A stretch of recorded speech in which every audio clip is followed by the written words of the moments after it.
Sober Boundaries is designed as a discussion and information sharing platform when it comes to enjoying and having success in sobriety. Welcome to Sober Boundaries. My name is Wade Davis. Do me a favor and please hit subscribe along with the bell. That way you'll be notified each time we post a new episode.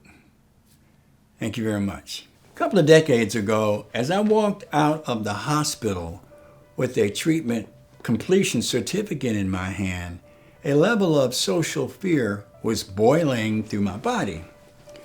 The last 8 years of homeless addiction had left me with very little confidence.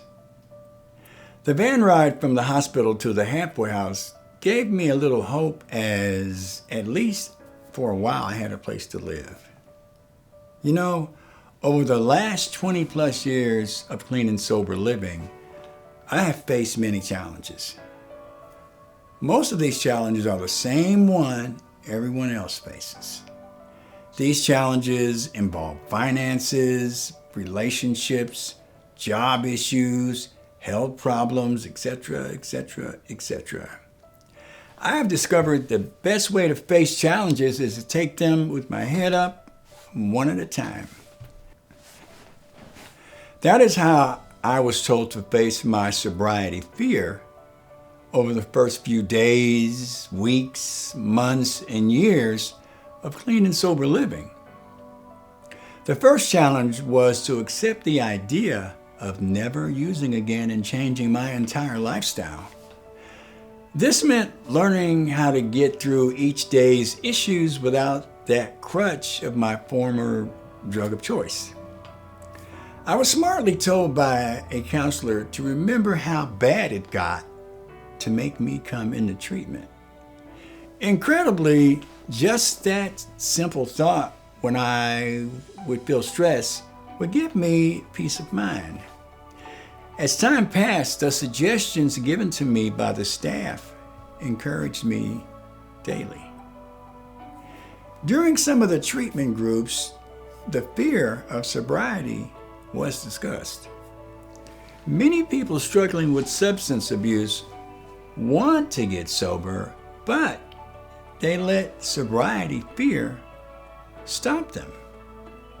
Okay, as each person is different, there are many fears. However, there are several common ones, okay? So, let's look at 5 of the common ones that I faced. All right. Number 1, the fear of losing your coping mechanism, your drug of choice, of course. Okay, first things first, answer this question. Why did we decide to stop using? Things were not going anywhere near positive in our lives. We had to have felt like the walls were, caving in. Our situation had to be desperate and dangerous, with us feeling like there was nowhere to turn.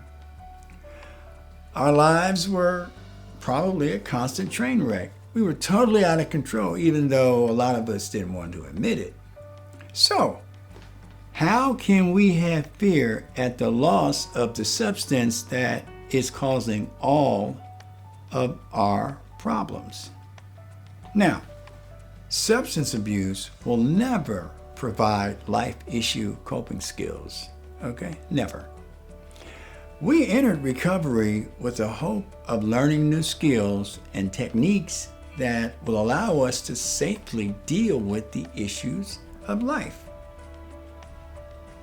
The idea of relying on drugs and alcohol is a bottomless pit with the sides covered with death and destruction, okay? Number 2, fear of abandonment, people leaving.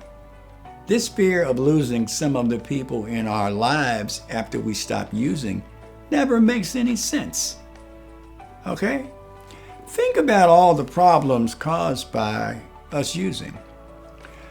All of the people that were in your using circle, even if you consider them friends or family, they are part of those problems.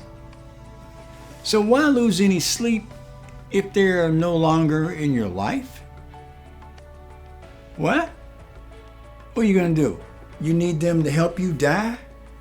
No. Odds are the only value you were to them is to help them continue their substance abuse.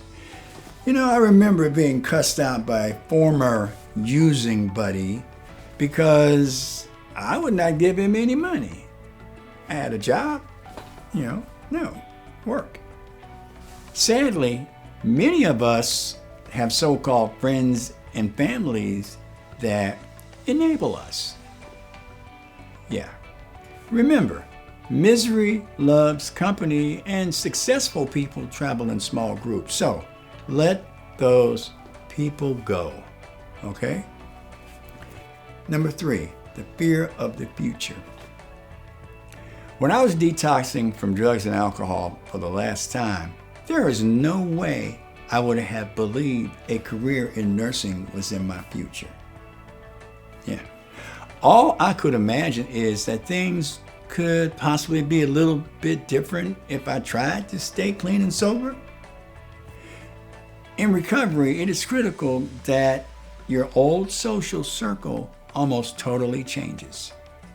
I gravitated toward people in recovery that had achieved some of their goals, okay? You know why?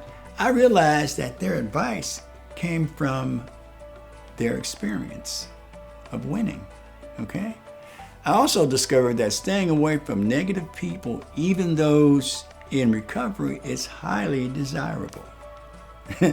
Those people are basically walking relapses.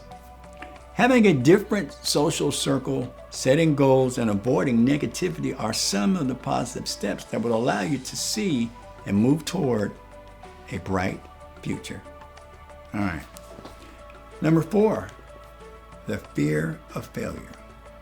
This fear is not exclusive to the substance abuse recovery community. The fear of failure has stopped many from achieving anything in life. This fear, however, has caused many not to even try sobriety, believing they would only fail. It has been suggested as a remedy for this thinking is to imagine the worst results possible.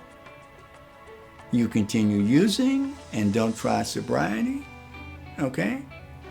It has been understood that there is only 3 possible outcomes regarding substance abuse, right? Sobriety, incarceration, or death. There are many successful people, some of them former substance abusers, that failed several times before achieving their goals. Remember, it's always a matter of choice. Okay, number 5, fear of success. Although this fear doesn't seem to make sense, the fear of success is unusually common. This fear has its foundation with individuals that have low self-worth and low self-esteem, and that is also common within the recovery community. They don't think they deserve a better, successful life. Their negative thoughts often lead to self-sabotage and relapses. Okay, letting go of what we have done in the past is crucial in recovery. Understanding that we cannot change the past and to always look to the future is key. As we give sobriety a chance, this allows us a level of emotional freedom, okay? We can see beyond our past and imagine success as a part of the happiness that we seek. Remember, it's always a matter of choice, right? If you like the content on this channel, please hit the subscribe button and also hit the bell so you'll be notified of our next episode. Please post any questions or comments as we would like to hear from you. All right? Okay. Thank you for joining us today. My name is Wade Davis, and I hope to see you next time. Take care.